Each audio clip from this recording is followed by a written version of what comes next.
So good evening everyone, this is Dr. Vineet Sehgal and welcome to this next session of Numero Uno in Ophthalmology, and you can see all my live classes exclusively on the Unacademy learning app. You can just download the app from the iOS store or from the Play Store, and now you can have a rapid revision program also, which is going on free of cost for all of you before your main exams.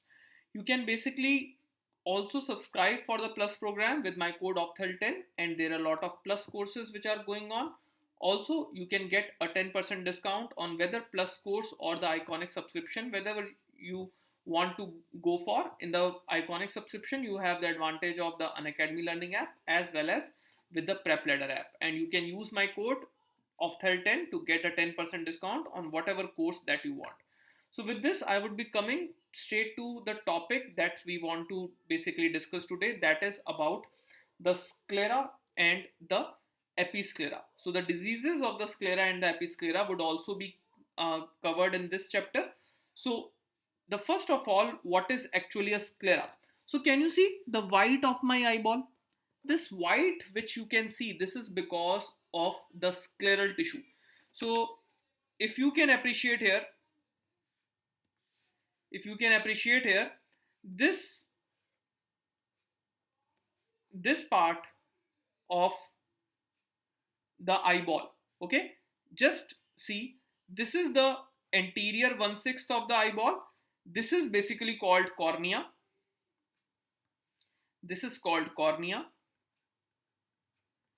And this 5/6 of the eyeball, which is the protective covering of the eyeball, this is called sclera.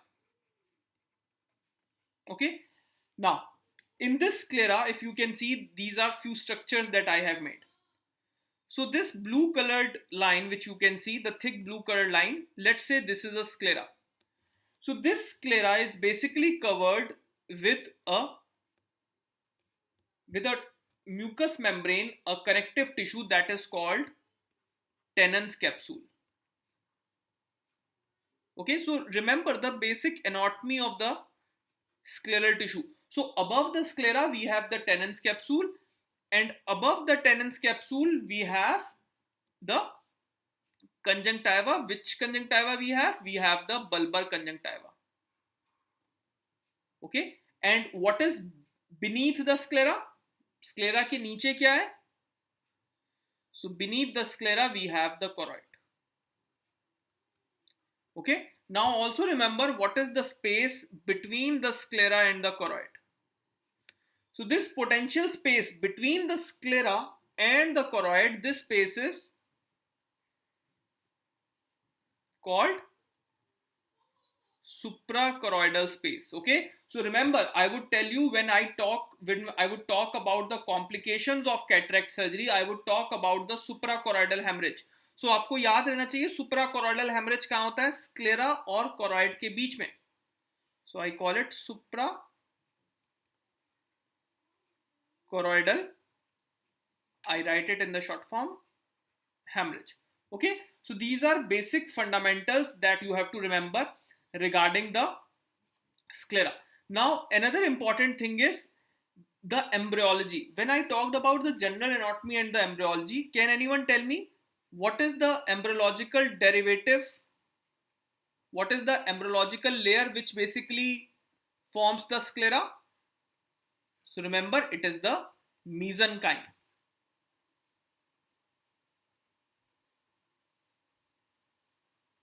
It is the mesenchyme which is basically making the scleral tissue.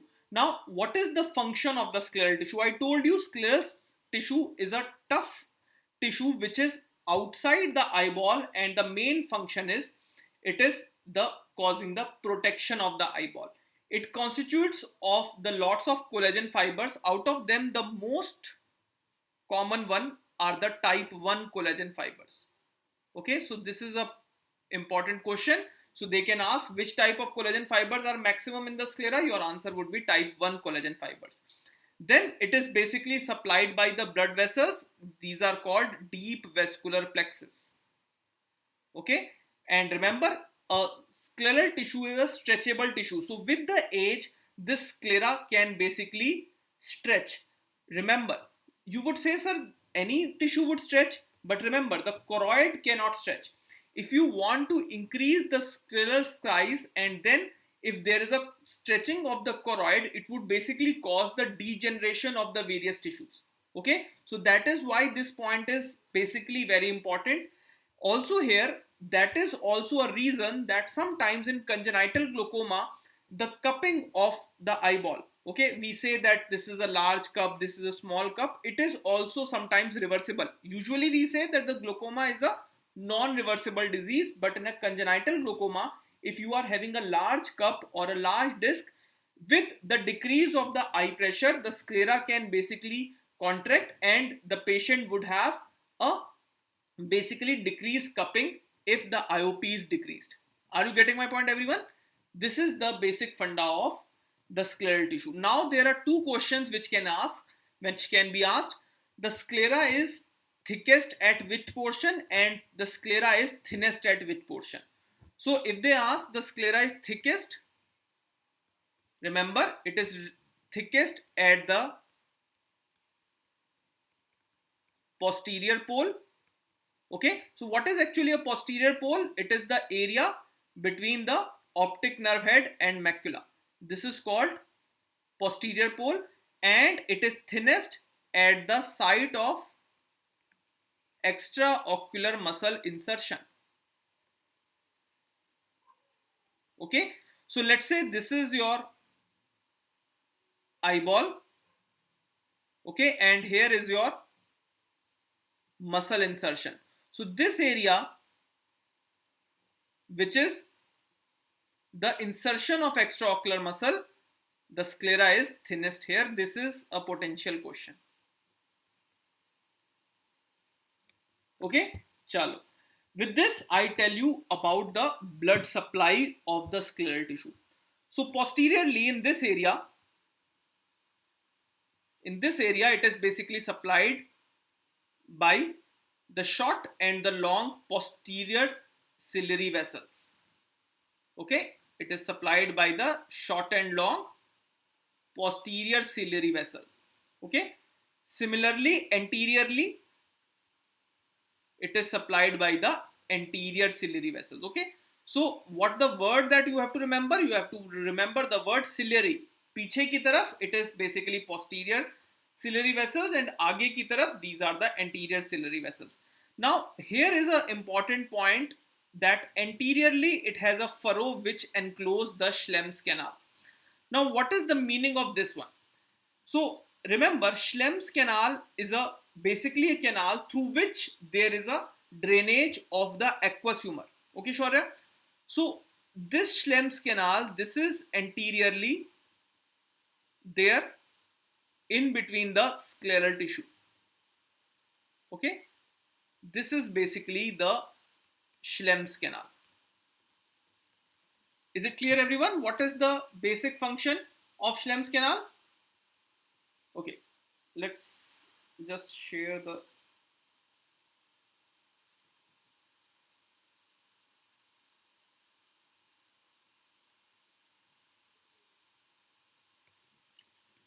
okay, let's move to our next point. The next point is regarding the blood supply. So the blood supply is long ciliary nerve. The blood supply is long ciliary nerve. So from this, what we conclude is that important thing is use the word ciliary. Okay, so the ciliary artery, posterior and anterior, they also supply your sclera, and the ciliary nerve,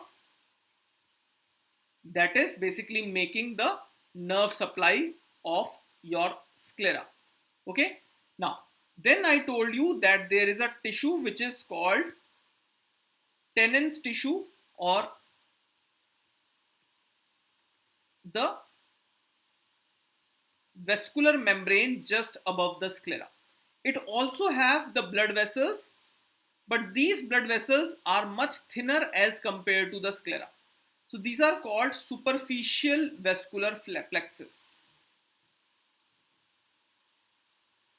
These are called superficial vascular plexus. Now what is the importance of deep vascular plexus and the superficial vascular plexus we would tell you in our coming slides. Just remember about the Tennant's tissue. So first of all, if there is a inflammation of Tennant's capsule, or if there is a inflammation of Tennant's tissue, this is basically called episcleritis. Okay, so episcleritis is basically the inflammation of the Tennant's capsule, and the blood vessels would be basically inflamed here. I call it the inflammation of superficial vascular plexus. So important point to note here is there is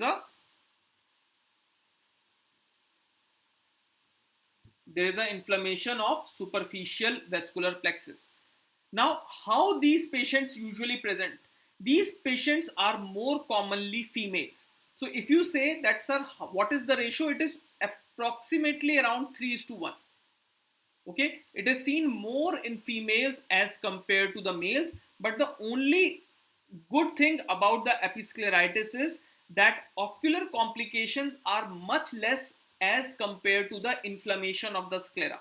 So ocular complications are more in the scleritis as compared to the episcleritis. What can be the complaints? The patient may come with the chief complaints of slight redness, discomfort, and some foreign body like sensation. So very important point here is, Dr. Shaurya, that the patient would not be having a lot of pain. Okay, this, if the patient is complaining of a lot of pain, so much pain that he is basically coming out from the sleep and saying that I cannot sleep also. So this pain, if it is there, then it can be a scleral inflammation. It usually is not a episcleral inflammation. Okay, so you do not have to do much. You give topical NSAIDs, okay, like fluoroprofen.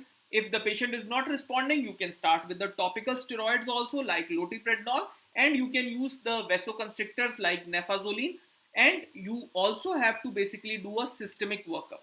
So why you want to do a systemic workup? Because sometimes there are some autoimmune disorders which are basically associated with your episcleritis, like gout, psoriasis, rosacea. So these can be some autoimmune disorders which are basically attached with the episcleritis.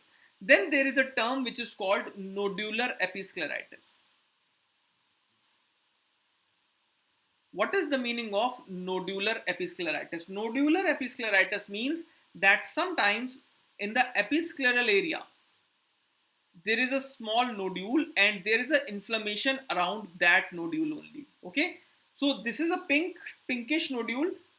You may confuse it with the pingicula, but it is self-limiting and recurring. Okay, remember, a pingicula is not recurring.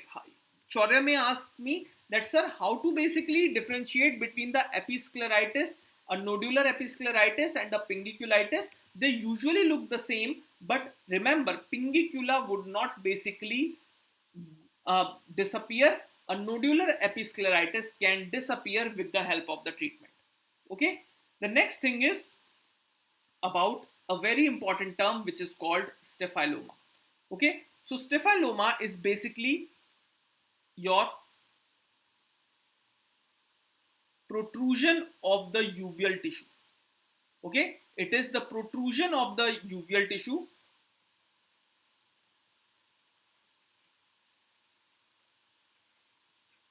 from the thinned out anterior wall or tissue of the eye. So anteriorly we have cornea. So if the cornea basically, there is a melting of the cornea, there is a perforating corneal ulcer, then the uveal tissue can protrude anteriorly. I call it anterior staphyloma. It can basically protrude from the limbus area, then I call it intercalary staphyloma. If it is basically protruding from the ciliary area, I call it ciliary staphyloma.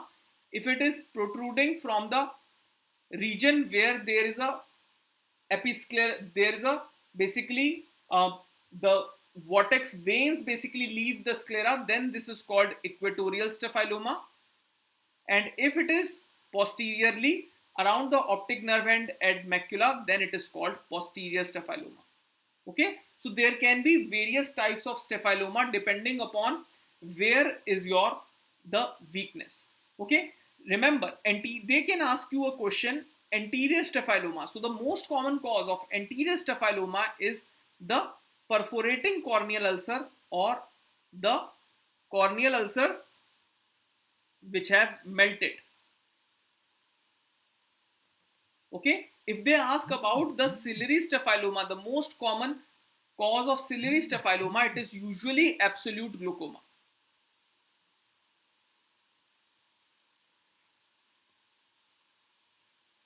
And the posterior staphyloma, the usual cause is high myopia.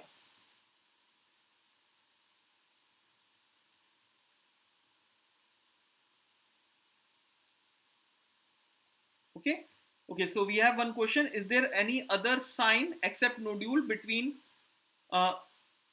nodular episcleritis and normal episcleritis? So Umesh, in nodular episcleritis, there would be more of a foreign body and gritty sensation. There would be an elevating mask. In a normal episcleritis, there is a diffuse redness, okay, around that area. Okay, this is the basic difference. Okay, and remember, nodular episcleritis is a type of episcleritis only. Okay, it is not a different issue. It is a type of episcleritis. Okay, chalo. Let's move to our next topic, that is scleritis. So scleritis is more common in females, but it is less common than episcleritis. And here the deep vascular plexus are involved. I told you in episcleritis there is a involvement of superficial vascular plexus. It is more often associated with the autoimmune disorders like your rheumatoid arthritis as compared to the episcleritis, and it has far more dangerous blinding complications. So the patients may have a scleromalacia. Scleromalacia का क्या meaning हुआ कि there is a thinning of the sclera. Then the patient may have a exposure or the inflammation may go into the cornea also. So there can be a keratopathy also. Because of this scleromalacia, thinning of the sclera, there can be a perforation of the sclera also. Okay, so the pain is more in the scleritis, and the other features which are more going towards the blinding complication, they are also more towards the scleritis. And as it is a more dangerous disease, so the patient would require more amount of the treatment here. Okay, so not only you have to give topical medicines, you have to basically start with the immunosuppressants and the oral corticosteroids in these patients. Okay, then we have basically the classification of scleritis. It can be anteriorly or it can be posteriorly. So it is basically divided into two parts.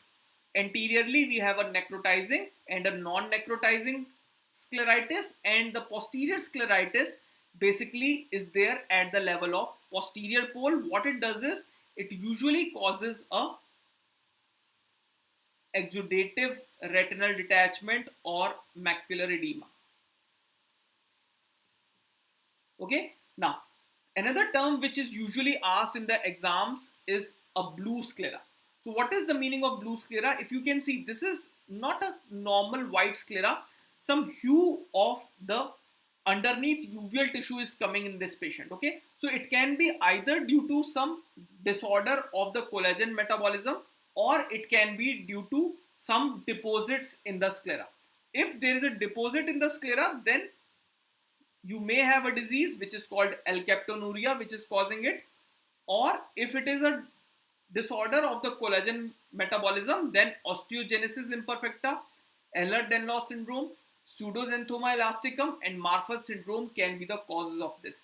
Also remember, the patients who are, or the premature infants where this tissue is not completely formed, there also the patient can have a blue sclera. So Shaurya, what are the symptoms of scleritis? So if I would tell you how to basically differentiate between three things, one is a conjunctivitis, other is a episcleritis, and third is a scleritis, that can be a main question. Okay, so first thing is conjunctivitis. The conjunctivitis patient would come with lot of discharge.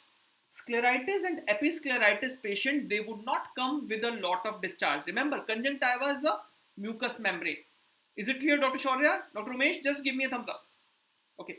When there is a episcleritis, patient would say that, sir, I was having some issues in the eyeball. I am having a gritty, a foreign body sensation, and there is a diffuse redness of the tissue or a localized redness of the tissue. But there is not a chief complaint of pain. This is episcleritis. Also, you can basically diagnose this patient on the basis of just put a nefazoline eye drop. This nefazoline eye drop would bleach the superficial vascular plexus. So a episcleritis patient, the redness would decrease on putting a nefazoline or even after putting a tropicamide or phenylephrine.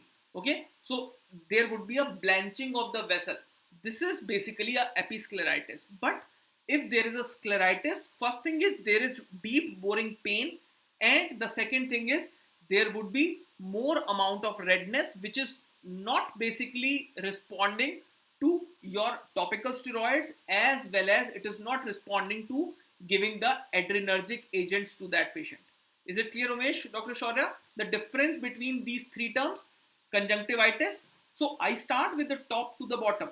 So the uppermost is the conjunctivitis, then there is a episcleritis, and then there is a scleritis. Okay. So with this, we would basically end our session, and you can basically join the Unacademy Plus program with the code OPHTHAL10, and you can basically ask your doubts on the Telegram app also, and hit the bell icon for the notifications. From tomorrow, I would be starting the cataract part. Okay, so in cataract, like a Numero Uno in ophthalmology retina series, where I have basically described all the topics in the retina. Similarly, we would be describing all the topics in the cataract from now in the month of March and April. So it would be a topic wise discussion. There would be not a very lot lengthy videos, small 5 to 10 minute videos where I would be discussing one topic. Okay, and wherever you have doubt, you can just put it on the comment section. So if I get the notification, I would try to answer that. You can also be there on the Unacademy learning app. You can ask our doubts there, and you can basically put your doubts in the Telegram group also, in the Facebook group also of the Unacademy. I would try to solve there also. So thank you very much for attending this session. Jai Hind and good night.